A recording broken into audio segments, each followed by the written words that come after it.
And welcome, history fans, to History Play-by-Play. Today we continue Nikita Khrushchev's tour of the United States with just about everything that can go wrong. In all alone. Dangle, shot. He scores!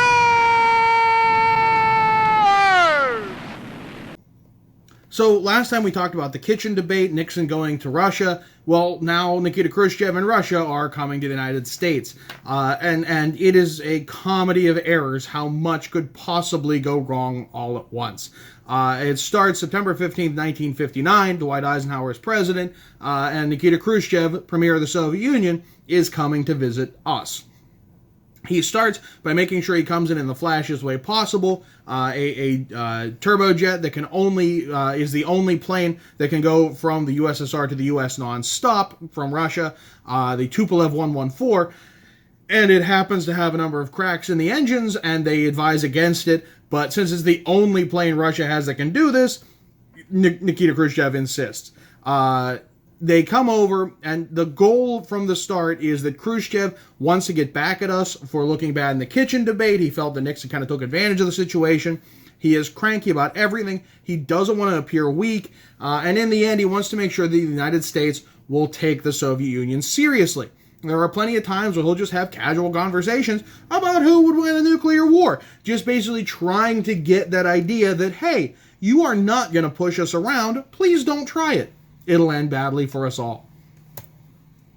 We'll go a bit day by day. This is all the rising action and how terrible things could get.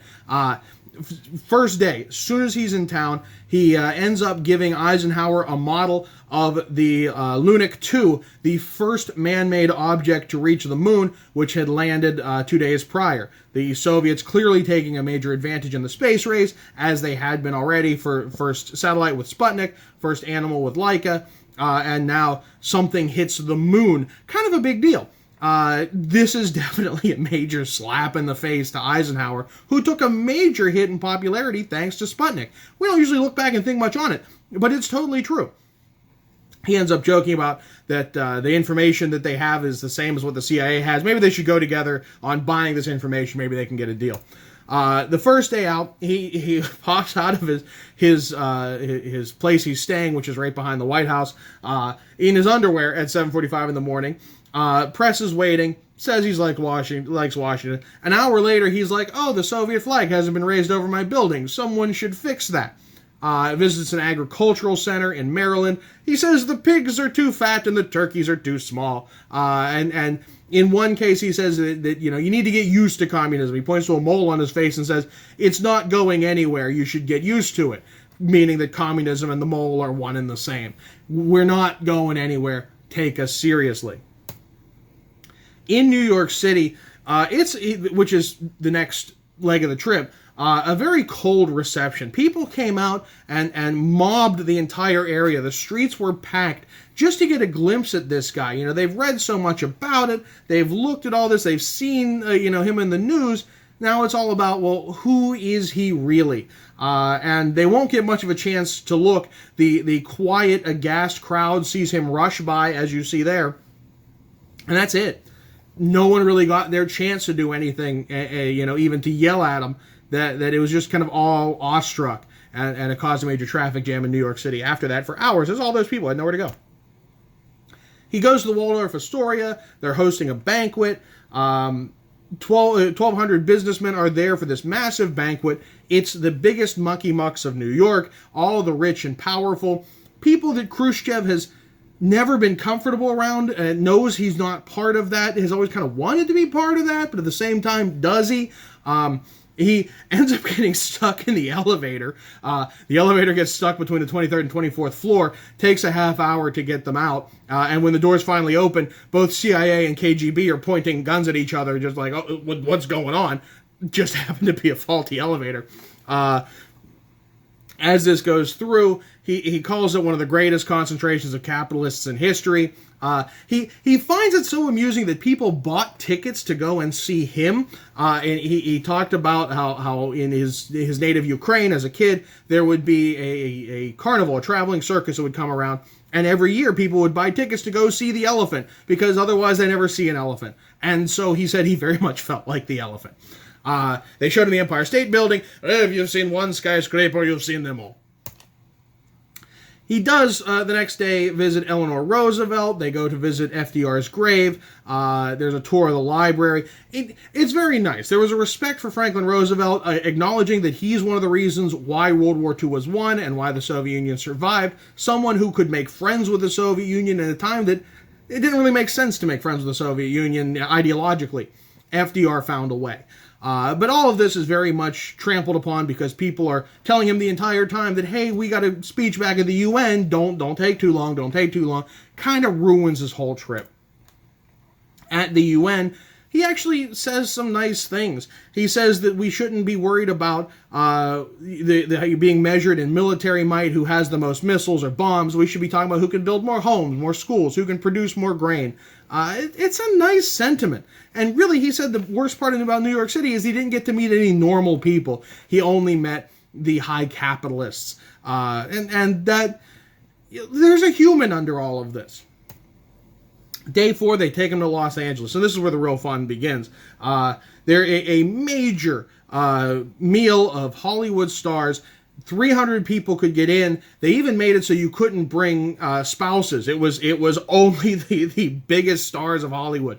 And really only a handful of people rejected invitations. Among them Ronald Reagan and Bing Crosby, which shouldn't surprise anyone. But among those attending, Judy Garland, Shelley Winters, Dean Martin, Kirk Douglas, Gary Cooper, Jack Benny, Zsa Zsa Gabor, and Marilyn Monroe. They had to get Marilyn Monroe there, even though she had no idea who Khrushchev was. They had to explain it to her a couple of times.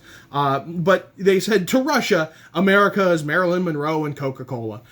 I can't argue with that. It was actually one of the few times where Marilyn Monroe was actually on time for something. She is known for being notoriously late to everything she does. They made sure she was there early. Just one of those crazy things. But everyone who was anyone was at this dinner. Now, the thing is, in all this, Khrushchev mentions that he wanted to go to Disneyland. And someone along the way had thrown a tomato at the chief of police car. And the chief of police said, I can't guarantee his safety. If they got that through, what can they do at Disneyland? So Khrushchev, at the end of this dinner, gets up and speaks and is very angrily saying that I very much want to go and see Disneyland. But then security says they cannot allow it. They cannot guarantee my security. Then what must I do? Commit suicide? What is it? Is there an epidemic of cholera there? Have gangsters taken hold of that place that can destroy me? Why can I not go to Disneyland? He was really genuinely upset that they wouldn't let him go to Disneyland. And that would be a major black mark on the tour for him. And it's usually what comes most out of this whole story is that Khrushchev wanted to go to Disneyland and we said no. And he's like, what kind of freedom is this? I thought this was America. It only gets worse. They rush him off to go and see the filming of a Hollywood movie. It's a random B-list musical that no one's ever heard of called Can-Can. And you can see from that filming there. And basically they're like, he's enjoying it, right? But the crowd is kind of like, why are we showing this to the premier of the Soviet Union? Is this really how we want to be known? This is how America is? And really it becomes a matter of, is this the right thing? Is he offended by this?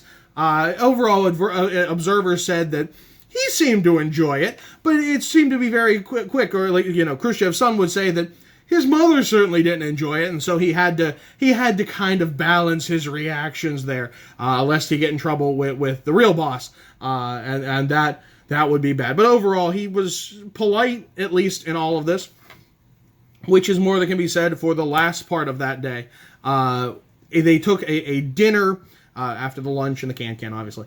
A dinner, and the Los Angeles mayor just simply could not give a nice, normal speech. He said, he referred to the we will bury you speech yet again. Khrushchev had been fighting the meaning of that speech and saying, it's not what you think. We're going to be around longer than you. That's all the speech means. It's not a threat. We're not implying violence. We're not going to literally bury you. We're going to be at your burial. And so the mayor keeps giving all these critiques and saying he's wrong. And Khrushchev says at the end of the night to the crowd, I am the first head of either Russia or the Soviet Union to visit the United States. I can go, but I don't know when, if ever, another Soviet premier will visit your country. Yeah, I'm the first and the last. And he knew the hotel room he was in was bugged. And so he threw a big fit later on that night, decrying how poorly he's been treated, that he's been treated like a total outsider, an enemy, that this is no way to build a friendly relationship, and that this trip was going terribly. That's not good for the guy who can order the nuclear strikes against you. That's not good for building a friendship in the Cold War. And so we'll leave you at the height of tension for the last part of this video. The last part of the story of Khrushchev visiting the United States. That's the end of the episode. What you just saw is this teacher's interpretation of events. If you use this for a class, let me know how that went in the comments. Don't forget to like and subscribe. And if you can figure out how today's jersey matches the content, let me know in the comments. That's extra credit. I'm John Baranowski, and thanks for watching.